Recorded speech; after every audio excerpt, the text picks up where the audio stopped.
നമസ്കാരം. കാമുകനൊപ്പം ജീവിക്കാൻ ഭർത്താവിനെ ടോയ്ലറ്റ് ക്ലീനർ കുത്തിവെച്ച് കൊലപ്പെടുത്തിയ യുവതി പിടിയിലായി. തെലങ്കാനയിലെ നിസാമാബാദ് ജില്ലയിലാണ് നാടിനെ നടുക്കിയ സംഭവം.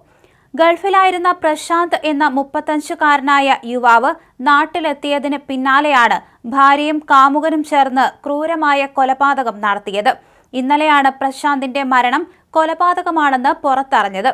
ടെറസിൽ നിന്നും തള്ളിയിട്ടതിനെ തുടർന്ന് ചികിത്സയിലായിരുന്ന ഭർത്താവിന്റെ കൈകളിൽ ഘടിപ്പിച്ചിരുന്ന ക്യാനുല വഴിയാണ് യുവതി ടോയ്ലറ്റ് ക്ലീനർ കുത്തിവെച്ചതും കൊല നടത്തിയതും.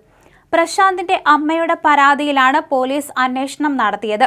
ഗൾഫിൽ ജോലി ചെയ്യുകയായിരുന്ന മകൻ മരിച്ചതായി ജൂൺ 30-ന് അറിഞ്ഞെന്നും അതേസമയം മകൻ നാട്ടിലെത്തിയ കാര്യം പോലും താൻ അറിഞ്ഞിരുന്നില്ലെന്നും പ്രശാന്തിന്റെ അമ്മ ജൂലൈ 1-ന് പോലീസിന് നൽകിയ പരാതിയിൽ പറയുന്നു.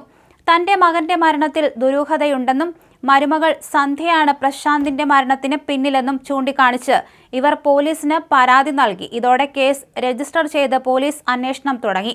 തുടർന്ന് നടത്തിയ അന്വേഷണത്തിൽ സന്ധ്യയ്ക്ക് 35-കാരനായ അനിൽ എന്ന യുവാവുമായി ബന്ധമുണ്ടെന്ന് കണ്ടെത്തി.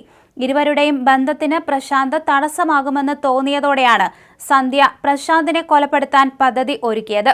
ഇതിനായി മറ്റൊരാളുടെ സഹായവും സന്ധ്യ തേടിയിരുന്നു.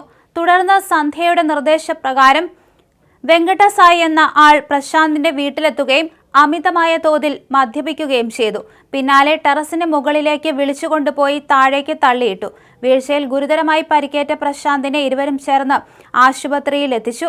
അവിടെ നിന്ന് ഡിസ്ചാർജ് വാങ്ങി വീട്ടിലെത്തിച്ചു. തുടർന്നാണ് അനിലിന്റെ നിർദ്ദേശപ്രകാരം പ്രശാന്തിന്റെ ക്യാനുലയിൽ സന്ധ്യ ടോയ്ലറ്റ് ക്ലീനറും അനസ്തീസിയ മരുന്നും കുത്തിവെച്ചത്. പിന്നീടാണ് മരണം സംഭവിച്ചത്.